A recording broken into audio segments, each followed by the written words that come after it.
Hello दोस्तों, मैं Pankaj Chaudhary VT नर्सा में आपका स्वागत है। आज हम इस वीडियो में बात करने वाले हैं, डिस्कस करने वाले हैं एंडोट्रेकियल ट्यूब के इंट्यूबेशन के बारे में। और आपकी सभी एग्जाम के नर्सिंग की कॉम्पिटिटिव की कोई सी भी एग्जाम हो उसमें आने वाले क्वेश्चंस की एंडोट्रेकियल ट्यूब से रिलेटेड क्वेश्चंस की हम इस वीडियो में कंप्लीट बात कर लेंगे। तो आइए स्टार्ट करते हैं अपनी एंडोट्रेकियल ट्यूब। स्टार्ट करने से पहले अगर आप इस चैनल पे नए हैं या आपने अभी तक चैनल को सब्सक्राइब नहीं किया है तो प्लीज चैनल को सब्सक्राइब करके बेल आइकन को प्लीज प्रेस कर दीजिए ताकि आपको वीडियोस की नोटिफिकेशन मिलते रहें। और आप इस वीडियो को या और भी वीडियोस हैं आप उनको शेयर भी कर सकते हैं अपने दोस्तों के साथ। और प्लीज वीडियो अच्छा लगे तो प्लीज लाइक कर दीजिए एंड आप कमेंट भी कर सकते हैं। आप हमारे डिस्क्रिप्शन में जाके आपको फंडामेंटल ऑफ नर्सिंग से रिलेटेड प्लेलिस्ट मिलेगी। उस प्लेलिस्ट में आप हमारे फंडामेंटल ऑफ नर्सिंग से रिलेटेड अलग से आप सारे वीडियोस को वहां पे देख सकते हैं, जो भी वीडियो वहां पे अवेलेबल है। बात करते हैं एंडोट्रेकियल ट्यूब की। अपने वीडियो पे आते हैं, अपने मेन डिस्कशन पे आते हैं।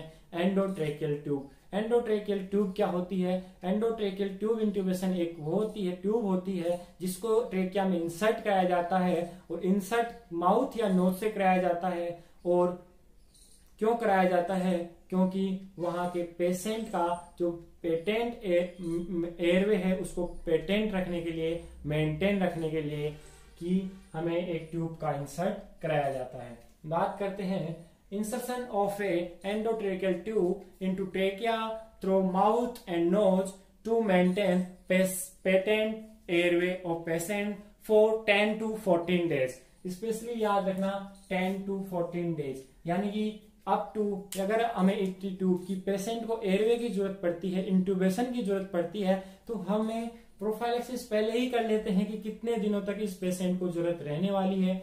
अगर उस पेशेंट को 14 दिनों के अंदर अंदर उस पेशेंट को इंट्यूबेशन, एयरवे इंट्यूबेशन की जरूरत होती है, यानी मैकेनिकल वेंटिलेशन की जरूरत होती है, तो हम क्या करेंगे? वहां पे ईटी ट्यूब का प्रयोग करेंगे। और हमेशा ध्यान रखना 14 दिन से ऊपर यानी कि मोर देन 14 डे आपको अगर जरूरत पड़ती है पेशेंट को इंट्यूबेशन करने की एयरवे के लिए, तो वहां पे ट्रेकियोस्टोमी ट्यूब का प्लेस करते हैं। ध्यान रखना ये चीज।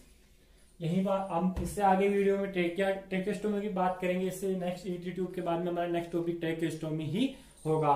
ठीक है, बात करते हैं एंडोट्रेकियल ट्यूब के पर्पज की बात करते हैं। तो एक पर्पज हमने पहले ही सोल्व कर लिया कि वहां के पेशेंट के पेटेंट एयरवे को मेंटेन रखना है। दूसरा पर्पज है एयरवे मेंटेन रखेंगे, इंट्यूबेशन करेंगे तो हम वहां से ऑक्सीजन भी देंगे। तो दूसरा पर्पज हमारा हो गया कि पेशेंट को ऑक्सीजन भी प्रोवाइड करवानी है। हमारा दूसरा पर्पज हो गया। तीसरे पर्पज की मैं बात करूं तो पेशेंट को ड्रग्स भी एडमिनिस्ट्रेशन कराई जा सकती है एंडोट्रेकियल रूट से। ट्रेकिया तक कोई भी ड्रग पहुंचाने के लिए या ब्रोंकास तक कोई भी ड्रग पहुंचाने के लिए, लंग्स तक कोई भी ड्रग्स पहुंचाने के लिए वहां पे एंडोट्रेकियल ट्यूब का इंट्यूबेशन कराया जा सकता है। अगर मैं यहाँ पे ड्रग की बात करूं तो आपको मोस्टली ब्रोंकोडायलेटर देखने को मिलेगा यहाँ पे ड्रग्स के रूप में ट्रेकिया में एडमिनिस्ट्रेट कराएंगे। नेक्स्ट बात करूं, हम कभी क्या करते हैं, डॉक्टर्स या एनेस्थेसिक डॉक्टर होते हैं, वो क्या करते हैं एनेस्थेसिया देने के लिए इनहेलेशन एनेस्थेसिया को भी प्रिफर करते हैं। तो क्या करते हैं, वो इनहेल करवाते हैं, यानी ईटी ट्यूब के द्वारा एनेस्थेटिक एजेंट को इनहेल कराते हैं। तो एक पर्पज ये भी हो गया कि टू गिव एनेस्थेसिया, एनेस्थेसिया देने के लिए भी एंडोट्रेकियल ट्यूब का यूज किया जाता है, इंट्यूबेशन किया जाता है। हमारे पर्पज एंड डेफिनेशन कंप्लीट हो चुकी है। ध्यान रखिए, अगर नहीं समझ में आई, इतनी कुछ चीजें हैं नहीं, अगर कुछ चीजें जल्दी में निकल गई प्लीज एक बार रिवाइंड करिए अपने वीडियो को और देखिए क्या पर्पज है और क्या इसकी डेफिनेशन है। समझ में आ रही है, बिल्कुल क्लियरली है, कोई इतनी गंभीरता वाली बात है नहीं। आइए दोस्तों आगे बात करते हैं। एंडोट्रेकियल ट्यूब के भी टाइप होते हैं, यानी कि ट्यूब किस प्रकार की बनी होती है उसके टाइप के आधार पर भी एंडोट्रेकियल ट्यूब बने होने के आधार पर अलग है, प्लस इंसर्शन करने के आधार पर अलग टाइप है। पहले बात कर लेते हैं इंसर्शन के आधार पर। इंसर्शन किस बेस पे करते हैं, यानी कि हमने बात करी थी अभी हमने बात करी थी माउथ और नोज से हमने क्या ट्यूब को इंसर्ट कराया था। तो इसी बेस पे यानी एक तो हमने अगर ओरोट्रेकियल कहा यानी कि हमने ओरल रूट से या माउथ से हमने क्या इंसर्ट कराई, एंडोट्रेकियल ट्यूब इंसर्ट कराई, दैट इज द ओरोट्रेकियल। अगर हमने नोज से ट्रेकियल यानी नोज से ट्रेकिया तक ट्यूब को ले गए यानी नोज से इंसर्ट करके ले गए, दैट इज द नेजोट्रेकियल यानी कि नोज से इंसर्ट। दो चीजें हैं, सिंपल सी चीजें हैं।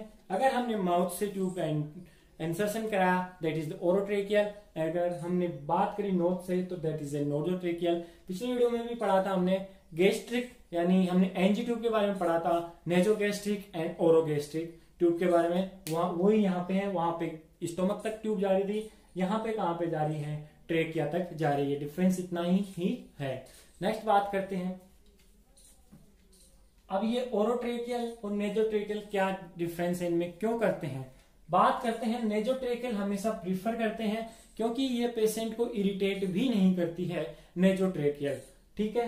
अब नेजोट्रेकियल क्यों नहीं करेंगे, अगर नेजोट्रेकियल तब अगर पेशेंट को एपिस्टैक्सिस यानी कि एपिस्टैक्सिस का मतलब आप सभी समझते हो, एपिस्टैक्सिस यानी कि नोज ब्लीड, अगर नोज से ब्लीड होता है तो क्या करेंगे, वहां पे पेशेंट को नेजोट्रेकियल ट्यूब का इंट्यूबेशन नहीं करेंगे, ओरोट्रेकियल ट्यूब का इंट्यूबेशन करेंगे। आपको पता होगा कि एपिस्टैक्सिस से बहुत सारे क्वेश्चन आते हैं, जैसे कि मैं बात करूं पोजीशन का क्वेश्चन आता है, फर्स्ट एक्शन का क्वेश्चन आता है। अगर किसी पेशेंट को एपिस्टैक्सिस हो गया तो सबसे पहला एक्शन, अभी तक आपने क्या पढ़ा होगा, सबसे पहले हमें पेशेंट को इंस्ट्रक्ट करना है कि आप माउथ से सांस लीजिए।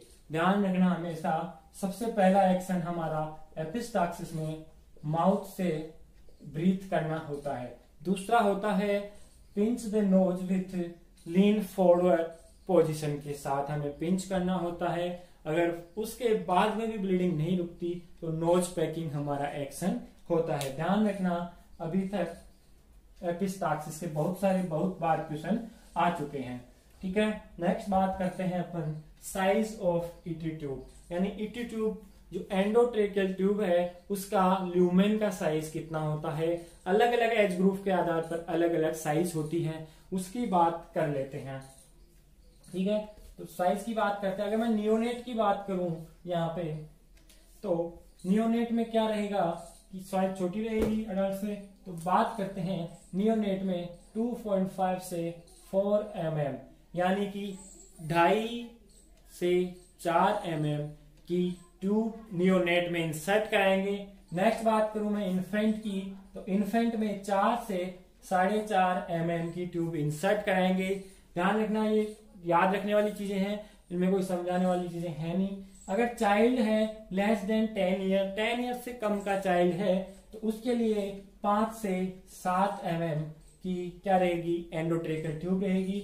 अगर चाइल्ड मोर देन 10 ईयर का है तो बात करें उसके लिए 7 से 8 mm की एंडोट्रेकियल ट्यूब रहेगी। अगर मैं बात करूं अडल्ट पेशेंट की, तो अडल्ट पेशेंट के लिए 8 से 9.5 mm की एंडोट्रेकियल ट्यूब रहेगी। जैसे मैं बात करूं, अगर नियोनेट से बात करता हूं तो नियोनेट में क्या रहेगा, 2.5 से 4 mm। बात करूं मैं इन्फेंट की तो 4 से 4.5 mm। बात करूं मैं चाइल्ड की जो कि 10 साल से कम का है तो 5 से 7 mm। बात करूं मैं चाइल्ड की जो 10 साल से ऊपर का है, चाइल्ड है, तो 7 से 8 mm। और बात करूं मैं एक अडल्ट पेशेंट की तो 8 से 9.5 mm की क्या होगी, वहां पे एंडोट्रेकियल ट्यूब की साइज होगी। बात करते हैं आर्टिकल्स की, आर्टिकल से भी क्वेश्चन आता है। यहाँ पे एंडोट्रेकियल ट्यूब में आर्टिकल से क्वेश्चन आता है। ये नहीं पूछते कि आर्टिकल कौन से होते हैं, बल्कि उन आर्टिकल्स में से ही क्वेश्चन आता है कि किस टाइप का क्या है। बात करते हैं सबसे पहले एंडोट्रेकियल ट्यूब की, यानी कि आर्टिकल में एंडोट्रेकियल ट्यूब की आपको रिक्वायरमेंट होगी। और ये कितने प्रकार की होती है, 2 टाइप्स की होती है। कितने प्रकार की होती है, 2 टाइप्स की। एक होती है पीवीसी, दूसरी होती है रेड रबर की। बात करें पीवीसी की, पीवीसी पॉलीवायलिन से बनी होती है, जिसमें क्या होता है, इसमें क्या होता है, ये कंप्रेस नहीं होती। और इसमें क्या होता है, जो भी फ्लो है एयर का वो हाई वॉल्यूम के साथ जाता है। ध्यान रखना, पीवीसी की फ्लो रेट ज्यादा होती है एयर की, और वहां पे वो ट्रेकिया पे प्रेशर भी लो रखती है। यानी कि हमने कोई ट्रेकिया के थ्रू कोई पाइप किया और अगर उसमें एयर जा रही है, अगर वहां पे सपोज करो कोई रबर का पाइप है, उसमें से एयर दिया तो रबर का पाइप फैलेगा, डायलेटेड होगा। अगर उसके अंदर से एयर जाएगी तो क्या होगा, यानी कि जो पीवीसी का बना होता है ये डायलेटेड नहीं होता, इसलिए ट्रेकिया पे इसका प्रेशर भी कम होता है। नेक्स्ट बात करूं मैं कफ्ड और नॉन कफ्ड की। यानी कि अगर आपके पास पीवीसी की ट्यूब है तो उसमें दो प्रकार की ट्यूब आती हैं, कफ वाली और नॉन कफ वाली। कफ की बात करूं तो यहाँ पे अडल्ट पेशेंट में कफ का यूज किया जाता है और नॉन कफ्ड का उपयोग इन्फेंट और चाइल्ड में किया जाता है। और इन्फेंट चाइल्ड में क्यों नहीं किया जाता, क्योंकि जो इन्फेंट चाइल्ड का एपिग्लोटिस है,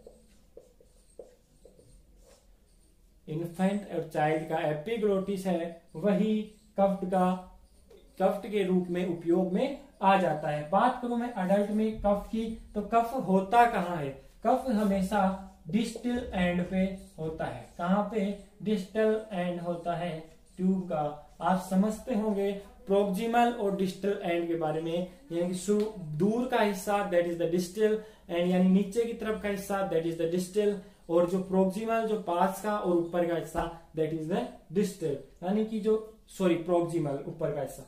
बात करते हैं डिस्टल एंड, यानी कि जो ट्यूब है उसके नीचे के हिस्से पे कफ होता है, और हम इसके कफ पे भी क्वेश्चन आते हैं, आगे वीडियो में बात करेंगे उन क्वेश्चंस के बारे में, कफ के प्रेशर के बारे में, इन्फ्लेट करने के बारे में, डिफ्लेट करने के बारे में क्वेश्चंस हमको देखने को मिलते हैं। वीडियो में बने रहिए, बात करेंगे अपन कफ के बारे में भी, इंपॉर्टेंट क्वेश्चन बनते हैं कफ से भी।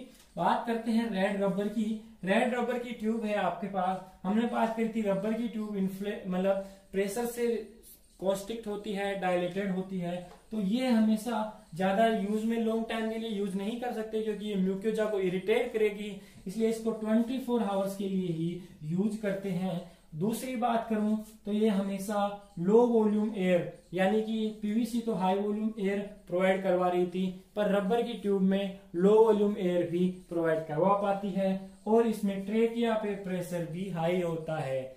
पीवीसी में ट्रेकिया पे प्रेशर लो होता है, जबकि रेड रबर की जो ट्यूब होती है उसमें ट्रेकिया पर प्रेशर ज्यादा होता है, हाई होता है, और फ्लो एयर का फ्लो कम होता है। ये बात ध्यान रखना। ये नेक्स्ट मैं बात करूं लेरिंजोस्कोप की। क्या बात करूं, लेरिंजोस्कोप की। लेरिंजोस्कोप क्या होता है, लेरिंजोस्कोप विजुअलाइज करने के लिए होता है ट्रेकिया को, या फिर हम लेरिंग्स को विजुअलाइज करते हैं तो लेरिंजोस्कोप का यूज करते हैं, यानी कि लेरिंजोस्कोप का काम ही लेरिंग्स को विजुअलाइज करना ही होता है। ध्यान रखना हमेशा लेरिंजोस्कोप। अब बात करूं मैं लेरिंजोस्कोप की भी, तो यहां से भी क्वेश्चन बनते हैं। क्या बनते हैं लेरिंजोस्कोप में, पहले बात तो आपने कर ली कि यहां लिख लो टू विजुअलाइज लेरिंग्स, ठीक है, ध्यान रखना लेरिंग्स को विजुअलाइज करने के लिए। अब बात करते हैं और कब विजुअलाइज करते हैं, प्रोसीजर के दौरान विजुअलाइज करते हैं। प्रोसीजर करने से पहले जैसे ही आपने विजुअलाइज किया तो इसमें दो चीजें इंपॉर्टेंट होती हैं लेरिंजोस्कोप में। इसमें क्या होता है, एक तो हैंडल होता है जिसको पकड़ते हैं, नेक्स्ट चीज एक ब्लेड होती है जो कि अंदर की तरफ जाती है। अब यहीं से क्वेश्चन आते हैं, ना कि हैंडल से क्वेश्चन आते हैं, हैंडल तो आपने पकड़ा हुआ है लेरिंजोस्कोप का। बात करते हैं ब्लेड से, ब्लेड से क्वेश्चन आते हैं। इसमें क्वेश्चन कैसे आते हैं, क्वेश्चन ध्यान रखना, क्वेश्चन यहाँ पे आपको इमेज बेस्ड भी क्वेश्चन मिल सकता है और थ्योरी बेस्ड या ऑब्जेक्टिव या मल्टीपल चॉइस क्वेश्चन भी यहाँ पे मिल सकता है। इमेज बेस्ड की मैं बात करूं सबसे पहले तो ब्लेड आपको यहाँ पे लेरिंजोस्कोप में दो प्रकार की मिलती हैं, कर्व्ड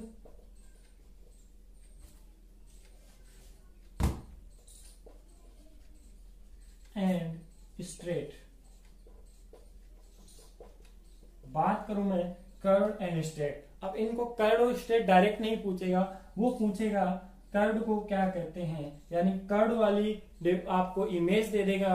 अभी मैं बात करूं तो आपको कर्ड को क्या कहते हैं, मैकिन्टॉश कहते हैं। और मैं बात करूं स्ट्रेट ब्लेड को क्या कहते हैं, मिलर कहते हैं। अब मैं बात करूं कि कर्ड वाली कैसी होती है,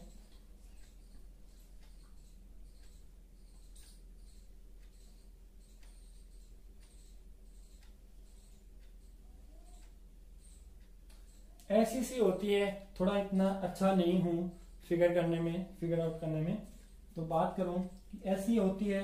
अगर मैं बात करूं ये कैसी है, आपको दिख रहा है इसमें कर्व है, यानी कि ये मैकिन्टॉश है। यानी कि आपको एक वीडियो बना दिया जाएगा कि जिसमें आपको ये इंस्ट्रूमेंट का वीडियो होगा, जिसमें बात कर लेंगे हम कि लेंजोस्कोप की कर्ड वाली और स्ट्रेट वाली कैसी ब्लेड्स होती हैं। बात करूं अगर मैं कर्ड वाली यानी मैकिन्टॉश लेंजोस्कोप वाली ब्लेड है। बात करूं मैं अगर स्ट्रेट की, तो स्ट्रेट में यानी कि सीधा आप समझते हो, तो इसमें क्या होगा, आपको यह सीधी मिलेगी, या मतलब आपको वो ब्लेड सीधी मिलेगी। ध्यान रखना, इंपॉर्टेंट चीज है, यहाँ से क्वेश्चन बनते हैं, बन सकते हैं, आ सकते हैं, आए हैं, आएंगे। ध्यान रखना ये चीज, ब्लेड से क्वेश्चन बनते हैं, लेरिंजोस्कोप की ब्लेड से। Macintosh, Miller, Macintosh that is the curve blade and Miller is the straight blade. ध्यान रखना, ठीक है। बात करता हूं मैं मैगिल्स फोर्सेप की। यहां से भी क्वेश्चन बनता है, सीधा ही क्वेश्चन बनता है, मैगिल्स फोर्सेप होता क्या है, क्या यूज में आता है, यही यहाँ पे क्वेश्चन बनता है। कुछ नहीं होता, जब भी ईटी ट्यूब को प्लेसमेंट किया जाता है, ईटी ट्यूब को प्लेसमेंट किया जाता है, तो ईटी ट्यूब को पकड़ के सीधे के सीधे कहाँ कर दिया जाता है, ट्रेकिया में इंसर्ट कर दिया जाता है।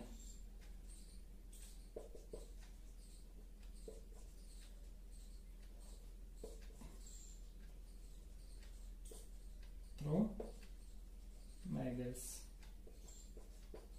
फोर्सेप का मतलब सीधी सी बात करते हैं, इसको छोड़ो, राइटिंग थोड़ी खराब है, जल्दी जल्दी बात करते हैं मैगिल्स फोर्सेप की। मैगिल्स फोर्सेप होता क्या है, फोर्सेप का मतलब कोई भी चीज फोर्सेप यानी किसी चीज को हम पकड़ेंगे, तो बात करते हैं मैगिल्स फोर्सेप की। आपको क्या इमेज बेस्ड क्वेश्चंस में, इमेज बेस्ड वाले वीडियो में आपको इसकी वो दिखा दी जाएगी। बात करते हैं अब ये क्या है, जब भी हम ET tube endotracheal tube intubation करते हैं, तो मैगिल्स फोर्सेप हमेशा क्या करती है, ईटी ट्यूब को पकड़ती है और डायरेक्ट प्लेसमेंट कर देती है ईटी ट्यूब को ट्रेकिया में। यानी कि हमने लेरिंजोस्कोप से जैसे ही इस लेरिंग्स को विजुअलाइज किया और मैगिल्स फोर्सेप से ईटी ट्यूब को पकड़ के हमने क्या किया, वहां पे ट्रेकिया में डायरेक्ट प्लेसमेंट कर दिया, किसका, एंडोट्रेकियल ट्यूब का। ध्यान रखना, ऐसे ही क्वेश्चन बनता है कि मैगिल्स, दो ही क्वेश्चन बनते हैं मैगिल्स फोर्सेप में।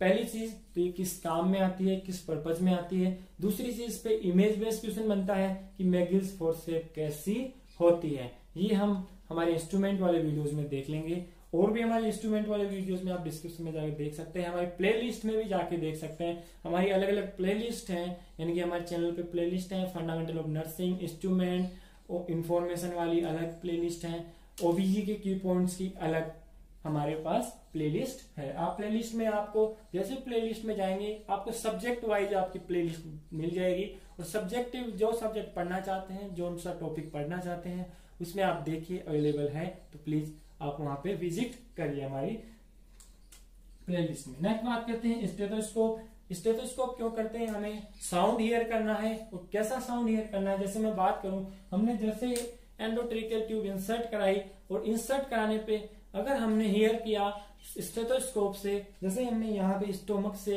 हियर किया, तो हमें एक हाई साउंड सुनाई देती है। तो कभी भी अगर हाई साउंड सुनाई दे ईटी ट्यूब इंसर्ट कराने के बाद में स्टोमक पे, तो हमेशा ध्यान रखना कि वो ट्यूब स्टोमक में ही है, यानी स्टोमक में प्रेजेंट है। नेक्स्ट बात करूं मैं सक्शन मशीन की। सक्शन मशीन की भी आपको रिक्वायरमेंट होगी सक्शन करने के लिए। सक्शन से भी बहुत अच्छे अच्छे क्वेश्चन आते हैं, अभी बात करेंगे। नेक्स्ट बात करूं अम्बू बैग की। अम्बू बैग से एक इंपोर्टेंट क्वेश्चन होता है कि अम्बू बैग हमेशा ईटी ट्यूब या ट्रेकोस्टोमी ट्यूब इंट्यूबेट की हुई है, उसके बेड के साइड में हमेशा वेंटिलेटर के रूप में अम्बू बैग रिससिटेशन के रूप में अम्बू बैग हमेशा होना चाहिए, अवेलेबल होना चाहिए। ये इंपॉर्टेंट क्वेश्चन है, ऐसे ही क्वेश्चन आपको मिलते रहेंगे, हमेशा ध्यान रखना। अम्बू बैग हमेशा क्या, कौन से पेशेंट एंडोट्रेकियल ट्यूब या ट्रेकियोस्टोमी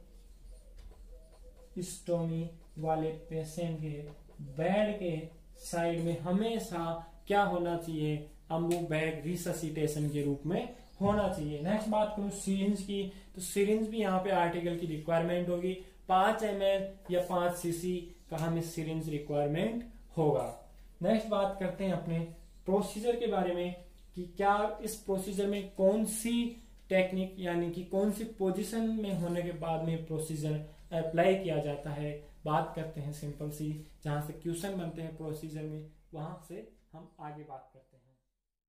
है प्रोसीजर करते हैं एंडोट्रेकियल ट्यूब का इंट्यूबेशन की। प्रोसीजर कैसे करते हैं एंडोट्रेकियल इंट्यूबेशन को, तो इसमें कुछ इंपॉर्टेंट चीजें हैं वो देखते हैं हम, वहां से क्वेश्चन बनते हैं। पहली बात करता हूं प्रोसीजर में पोजीशन की बात करता हूं। हम पेशेंट को कौन सी पोजीशन देंगे, रोज पोजीशन, स्निफिंग पोजीशन या head tilt and chin lift. इससे पहले मैं बात करूं, आपको एंडोट्रेकियल ट्यूब में 3 जगह पोजीशन पढ़नी है।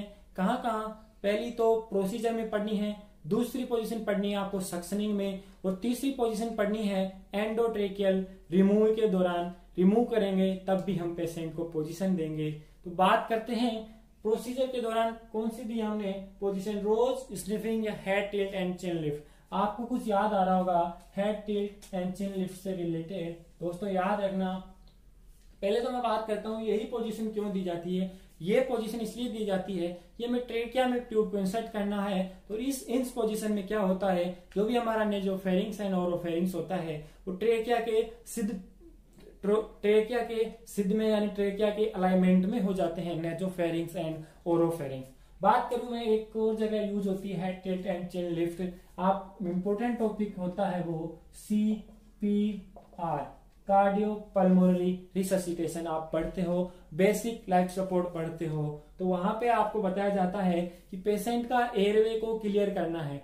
एयरवे को क्लियर करने का मतलब यही होता है कि अगर कोई ऑब्स्ट्रक्शन है तो उसको क्लियर करिए, या फिर आपको जो ट्रेकिया है उसके रिलेटेड में ओरोफेरिंग्स को उससे अलाइनमेंट में लाइए। तो वहां पे अलाइनमेंट में लाने के लिए head tilt and chin lift position use में ली जाती है। और वो पोजीशन कब यूज में ली जाती है, कब यूज में नहीं ली जाती, जब पेशेंट को कॉन्ट्रा इंडिकेटेड होती है head tilt and chin lift position. कब कॉन्ट्रा इंडिकेटेड होती है, अगर पेशेंट को कोई भी स्पाइनल इंजरी हुई हो तो head tilt and chin lift Contra indicated होती है। अगर ये कॉन्ट्रा इंडिकेटेड हो गई तो वहां पे एयरवे कैसे मेंटेन होगा, फिर एयरवे कैसे मेंटेन होगा वहां पे फिर जो थ्रस्ट पोजीशन यानी कि यूज में ली जाती है। ध्यान रखना ये इंपॉर्टेंट चीज है। पहले head tilt and chin lift, अगर कॉन्ट्रा इंडिकेटेड नहीं है या स्पाइनल इंजरी नहीं है, अगर है तो हम फिर जो थ्रस्ट यूज करेंगे वहां पे CPR में। नेक्स्ट बात करते हैं, हम ट्यूब को इंसर्ट करेंगे। कैसे इंसर्ट करेंगे, हम लेरिंगोस्कोप से ओपन करेंगे, लेरिंग्स विजुअलाइज होंगे, और जैसे ही लेरिंग्स विजुअलाइज होंगे इटी ट्यूब को मैगिल्स फोर्सेप्स की मदद से हम वहां पे ट्रेकिया में इंसर्ट कर देंगे, और हम 5 से 10 ml एयर इन्फ्यूज करेंगे। एयर क्यों इन्फ्यूज करते हैं, हम साउंड हियर करने के लिए। नेक्स्ट बात करूं, हमारी जो ट्यूब है वो कहां तक जाती है ट्रेकिया में, वो जो ट्रेकिया में कैरिना पॉइंट होता है, कैरिना से 1 से 2 सेंटीमीटर अबव ट्यूब का प्लेसमेंट होता है। और हम बात करें इंपॉर्टेंट चीज, यहां से ध्यान देना, इस बात पे गौर करना कि इंपॉर्टेंट कन्फर्म प्लेसमेंट, हमेशा ध्यान रखना। NG ट्यूब हो या ET ट्यूब हो, हमेशा कन्फर्म प्लेसमेंट, या फिर पेरेंटल न्यूट्रिशन के दौरान कैथेटर हो, हमेशा कन्फर्म प्लेसमेंट। जो भी हमारा SCP है उसके प्रिस्क्रिप्शन से एक्सरे होता है, एक्सरे से हमेशा कन्फर्म प्लेसमेंट देखा जाता है। कन्फर्म हम एक्सरे से ही हो सकते हैं। दूसरा, हम स्टेथोस्कोप से साउंड सुन के भी कर सकते हैं, जैसे हमने बताया अभी पिछले थोड़ी देर पहले कि कैसे हम साउंड सुनते हैं और कैसे ज्यादा साउंड, लाउडली साउंड हमें सुनाई देता है। That's mean tube in the stomach. बात करते हैं कंफर्म प्लेसमेंट की। बात हो गई हमारे, इंपॉर्टेंट बात है कफ की बात करी थी हमने कि हमारी एंडोट्रेकियल ट्यूब में कफ होता है, वो कफ कहाँ पे होता है, डिस्टल एंड ऑफ ट्यूब में होता है, यानी कि डिस्टल यानी कि नीचे की तरफ, दूर की तरफ होता है। और उस कफ को क्या होता है, कैसे इन्फ्लेट किया जाता है, बात करते हैं। हमेशा ध्यान रखना, कफ को इन्फ्लेट करने के लिए पायलट बैलून की मदद ली जाती है, और वो पायलट बैलून एक एंट्रेंस होती है, वहां से हम एयर को, वो क्या करता है, परमिट करता है पायलट बैलून इंसर्ट करने के लिए कफ में, और जिससे इन्फ्लेट होता है कफ। और कफ क्या करता है, कफ एक सील प्रोड्यूस करता है, सील बनाता है ट्रेकिया के बीच में, और जिससे हमेशा क्वेश्चन मिलता है आपको एम्स के एग्जामों में, ध्यान रखना, आया हुआ क्वेश्चन है और आ भी सकता है। कफ का काम क्या है, एस्पायरेशन को प्रिवेंट करना, ध्यान रखना, एस्पायरेशन को प्रिवेंट करना। अब क्वेश्चन यहां से भी आ सकता है, पायलट बैलून से भी आ सकता है, ठीक है। बात करूं मैं अगर कफ की, तो कफ की एक और बात होती है, कफ का प्रेशर भी मापा जाता है। बात करें भी कफ है तो प्रेशर जरूरी है, अगर प्रेशर ज्यादा हमने एयर दे दी, प्रेशर ज्यादा हुआ तो म्यूकोजा इरिटेट होगी। बात करते हैं प्रेशर की, प्रेशर हमेशा कितना रहेगा, हमेशा ध्यान रखना, not exceed 20 mm of Hg। कभी भी कफ का प्रेशर 20 mm ऑफ Hg से ऊपर नहीं जाना चाहिए, यानी कि 20 mmg तक ही रहना चाहिए। बात करूं यहाँ पे एक और क्वेश्चन बनता है, ध्यान रखना दोस्तों, गौर करना, कफ का प्रेशर हमेशा मॉनिटर करना, कफ का प्रेशर हमेशा एवरी 8 आवर एट लीस्ट। अभी हम कुछ इंटरवेंशन की बात करेंगे, नर्सिंग इंटरवेंशन की बात करेंगे ट्यूब में, तो वहां पे हम इन चीजों को देखेंगे। कफ प्रेशर कौन से इंस्ट्रूमेंट से हम कफ प्रेशर को मापते हैं, वो चीज अभी हम थोड़ी देर बाद में देखेंगे, सॉरी थोड़ी देर बाद में नहीं, कल के वीडियो में हम उसको देखेंगे कि नर्सिंग इंटरवेंशन रहेंगे। आज हम सक्शनिंग तक कंप्लीट कर देंगे, सक्शनिंग तक, उसके बाद में वीडियो लंबा हो जाएगा, इसलिए कल हम उस इंटरवेंशन को और कैसे हम एंडोट्रेकियल ट्यूब को रिमूव करेंगे वो हम कल पढ़ेंगे। बात करते हैं हम सक्शनिंग की, तो एंडोट्रेकियल ट्यूब में सक्शनिंग की जरूरत होती है। सक्शनिंग ध्यान से पढ़ना, हमारा नेक्स्ट टॉपिक ट्रेकियोस्टोमी है, वहां भी यही सक्शनिंग काम में आएगी। और सक्शनिंग के लिए हम, मैंने बात करी थी, पोजीशन 3 जगह पढ़ते हैं हम एंडोट्रेकियल में, पहले प्रोसीजर में। दूसरी बात करते हैं सक्शनिंग में सेमी फाउलर पोजीशन दी जाती है, और सेमी फाउलर पोजीशन 30 से 45 डिग्री होती है, ध्यान रखना 30 से 45 डिग्री होती है। बात करूं मैं प्रेशर की, सक्शनिंग प्रेशर कितना होता है, तो बात करूं मैं अलग अलग एज ग्रुप के साथ में, तो प्रीटर्म का 40 से 60 mm ऑफ Hg होता है। इन्फेंट की बात करूं मैं तो 60 से 80 mm ऑफ Hg होता है। बात करूं चाइल्ड की तो 80 से 100 mm ऑफ Hg होता है। बात करूं मैं अडल्ट की तो 100 से 120 mm ऑफ Hg हमारे कफ का, सक्शनिंग का प्रेशर होता है। सक्शनिंग मशीन का कितना प्रेशर होता है, ध्यान रखना, क्वेश्चन आता है चाइल्ड से, इन्फेंट से और प्री टर्म से, तो बहुत ज्यादा इंपॉर्टेंट है, यानी कि 40 से 60 mm प्री टर्म सक्शनिंग का प्रेशर होता है सक्शनिंग मशीन का। बात करते हैं सक्शनिंग कैथेटर की साइज की, अलग अलग एज ग्रुप के अकॉर्डिंग अलग अलग साइज होती है। बात करूं इन्फेंट की तो 5 से 8 फ्रेंच की साइज होती है। चाइल्ड की बात करूं तो 8 से 10, और बात करूं अडल्ट से तो 12 से 18 फ्रेंच का कैथेटर साइज होती है। मैं बात करूं एक फ्रेंच की तो एक फ्रेंच 0.33 mm का होता है।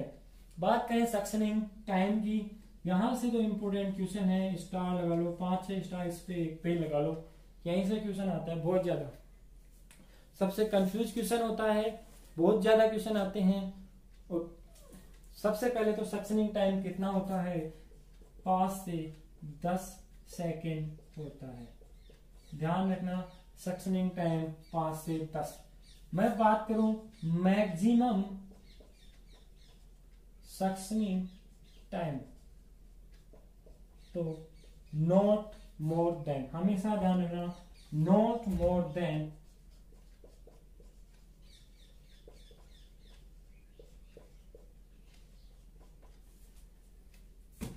सक्शनिंग इंपोर्टेंट, 5 स्टार लगा लो सक्शनिंग पे। बात करता हूँ सक्शनिंग की। सक्शनिंग टाइम, नॉर्मल टाइम 5 से 10 सेकेंड। बात करी जाए, आपसे पूछा जाए मैक्सिमम सक्शनिंग टाइम कितना होगा, हमेशा ध्यान रखना 15 सेकेंड या नॉट मोर देन 15 सेकेंड। बात करी जाए आपसे एटलीस्ट की,